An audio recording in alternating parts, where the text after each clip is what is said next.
Come on up. You could stay there since you're close. But yeah, you could come up either way. And why don't you guys just sit right here? You guys sit down.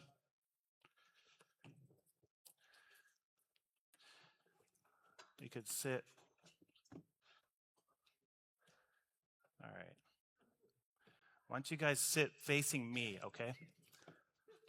So we haven't done this in a while, but it seemed like a good idea to do this because sometimes you guys don't get to hear what we talk about on Sundays.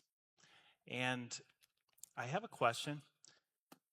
If you were to think of a person or a thing or an idea or a symbol of what a follower of Jesus is, what would you pick? If you could think of one picture or maybe it was a person, what would you pick? Your dad? Okay, all right. Shout out to Dad. What about you? You said Jesus. Okay, what about if it wasn't Jesus, who would be the next? Since we're following him. Your mom? Okay. Anybody else? Family? David, all right. King? Okay, is that your dad, David, or King David? Moses? Okay. What about a symbol? Do you know what a symbol is? Okay, a cross. What else? A star? That's good. A spider? Yeah, those are, yeah. Anybody else? One more? A diamond? Okay, something that's worth a lot of value. So those are a lot of excellent answers. Great job. Do you know when Jesus brought the symbol, the picture of a follower of himself, you know who it was? Let's look in Matthew 18. It says,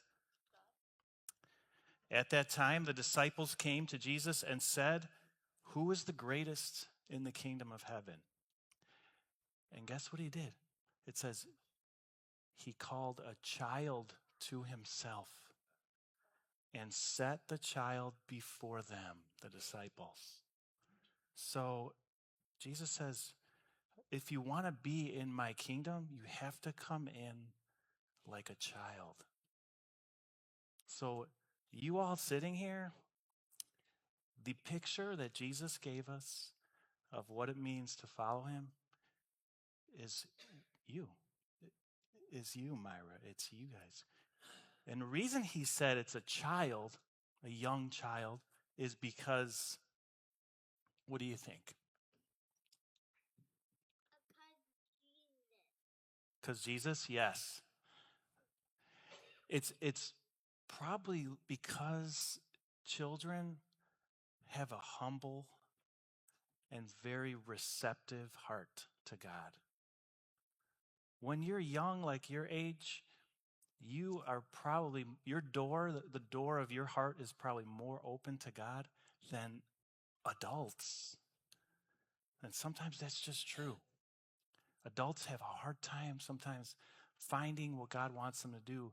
But when you're a child, you're very humble, you're very pure and innocent. You're not perfect, but you are someone who exemplifies humility and receptivity, meaning you're open, your door's open to God.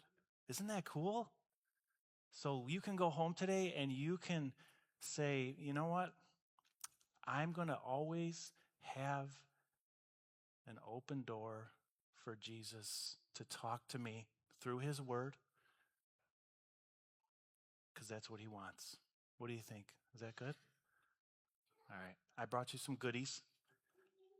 So before you go back to your seat, you guys can take one of these, take one of these, and take one of these. All right?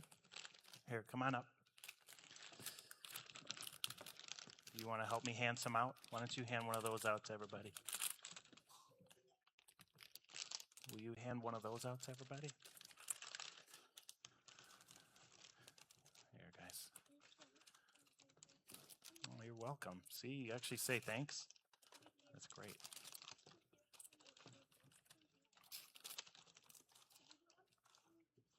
Oh, thank you.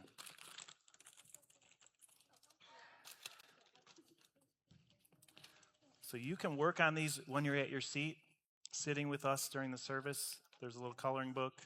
There's some crayons. There's some markers. Do you want to give them a hand? All right. Good job, guys. Thank you so much.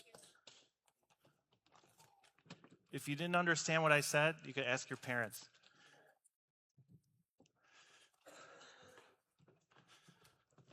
I wasn't sure if they knew receptivity.